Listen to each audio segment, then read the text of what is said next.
Prabowo pilih Wakil Menteri Hukum Edi Hiaric, pernah jadi tersangka KPK lalu maju pra-peradilan dan dibebaskan. Apa kasusnya? Rabu, tanggal 23 Oktober tahun 2024 pukul 17 waktu Indonesia Barat. Presiden Prabowo Subianto telah mengumumkan susunan kabinet yang dikenal sebagai Kabinet Merah Putih. Edward Omar Syarif Hiaric atau Edi Hiaric ditunjuk sebagai Wakil Menteri Hukum. Sebelumnya, Edi Hiaric menjabat sebagai Wakil Menteri Hukum dan HAM di bawah kepemimpinan Presiden Joko Widodo, tetapi ia dicopot dari jabatannya setelah ditetapkan sebagai tersangka oleh Komisi Pemberantasan Korupsi, KPK, pada tanggal 24 November tahun 2023 terkait tuduhan suap dan gratifikasi. Pada tanggal 4 Desember tahun 2023, Edi mengajukan gugatan pra-peradilan di Pengadilan Negeri Jakarta Selatan untuk menantang status tersangkanya. Meskipun sempat mencabut gugatan tersebut, ia mengajukannya kembali pada tanggal 3 Januari tahun 2024. Hakim Tunggal pra-peradilan kemudian menerima gugatan tersebut, sehingga Edi dibebaskan dari status tersangkanya. Profil Edi Hiaric. Edward Omar Syarif Hiaric, yang biasa dipanggil Edi, lahir pada tanggal 10 April tahun 1973. Ia adalah seorang akademisi dan profesor hukum pidana di Fakultas Hukum Universitas Gadjah Mada, UGM. Edi meraih gelar doktor dari fakultas yang sama pada usia 37 tahun, menjadikannya salah satu tokoh muda yang berprestasi. Edi menyelesaikan pendidikan sarjana di UGM antara tahun 1993 hingga 1998, lalu melanjutkan studi magister di bidang ilmu hukum di universitas yang sama dan lulus pada tahun 2004. Ia mendapatkan gelar doktor pada tahun 2009 dan telah menjadi dosen di UGM sejak tahun 1999.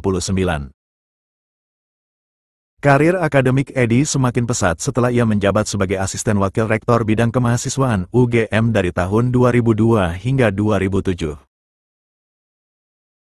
Pada tahun 2010, ia resmi diangkat sebagai guru besar hukum pidana di UGM. Selain aktif di dunia akademik, Edi Hiaric juga sering diundang sebagai ahli dalam berbagai persidangan. Salah satu contohnya adalah ketika ia memberikan keterangan ahli untuk mantan Gubernur DKI Jakarta, Basuki Cahayapurnama, Ahok, dalam kasus penistaan agama. Profesor ilmu hukum pidana ini juga berperan sebagai ahli dalam persidangan perselisihan hasil pemilihan umum, PHPU, untuk pemilihan presiden dan wakil presiden 2019, yang diajukan oleh tim kuasa hukum pasangan Joko Widodo Ma'ruf Amin. Baru-baru ini, dalam sengketa Pilpres 2024, Edi Hiaric kembali diajukan sebagai ahli oleh pasangan Prabowo Subianto Gibran Raka Buming Raka. Karir politik. Edi Hiaric mulai memasuki dunia politik ketika diangkat menjadi Wakil Menteri Hukum dan Hak Asasi Manusia, Wamenkumham, pada tahun 2020 oleh Presiden ke-7 Joko Widodo. Dalam posisi ini, ia berfungsi sebagai Wakil Menteri Hukum dan HAM Yasona Laoli di Kabinet Indonesia Maju. Edi menyatakan akan membagi tugas dengan Yasona dan terlebih dahulu akan mempelajari serta mengidentifikasi masalah-masalah penting di Kemenkumham untuk mencari solusi.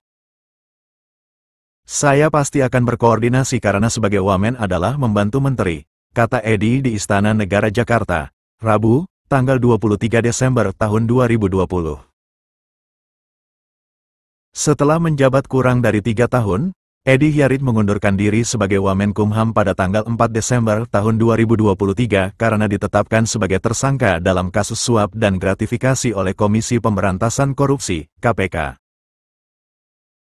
Kasus dugaan tindak pidana korupsi yang menjerat Edi Hiaric berawal ketika ex-Wamenkumham itu bertemu dengan pengusaha tambang nikel, Helmut Hermawan pada April tahun 2022 lalu. Saat itu, Helmut sedang berebut saham PT Citra Lampia Mandiri dengan perusahaan lain. Sebagai informasi, perusahaan tersebut memiliki konsesi tambang nikel seluas 2.660 hektare di Luwu Timur, Sulawesi Selatan.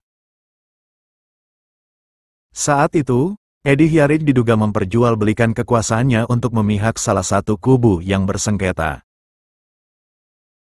Setelah beberapa kali pertemuan dan kesepakatan, Helmut akhirnya mengirimkan uang kepada Edi melalui rekening PT Citra Lampia Mandiri ke rekening Yogi Ari Rukmana, asisten Edi, pada periode April-Mei tahun 2022. Bulan berikutnya, ia kembali mentransfer $200.000 atau setara 3 miliar rupiah kepada Yogi. Pada rentang waktu penerimaan uang tersebut, Edi Hiarij membuat KTBLC ke Direktorat Jenderal Administrasi Hukum Umum agar pengurusan akta baru PT Citra Lampia Mandiri dibuat atas nama Helmut Hermawan sebagai pemilik sahamnya. KPK mengklaim telah memiliki bukti yang cukup untuk penetapan status tersangka Edi Hiarij. Tidak menerima status tersebut, Edi Hiarij mengajukan gugatan pra-peradilan terhadap KPK di Pengadilan Negeri Jakarta Selatan. Setelah persidangan yang dipimpin oleh Hakim Tunggal Estiono, pada Selasa, tanggal 30 Januari tahun 2024, penetapan tersangka terhadap Edi Hiarij oleh KPK dinyatakan tidak sah. Setelah 9 bulan tidak terlibat di dunia politik, Edi Hiarij kembali dilantik Presiden Prabowo Subianto sebagai Wakil Menteri Hukum untuk periode tahun 2024 sampai tahun 2029.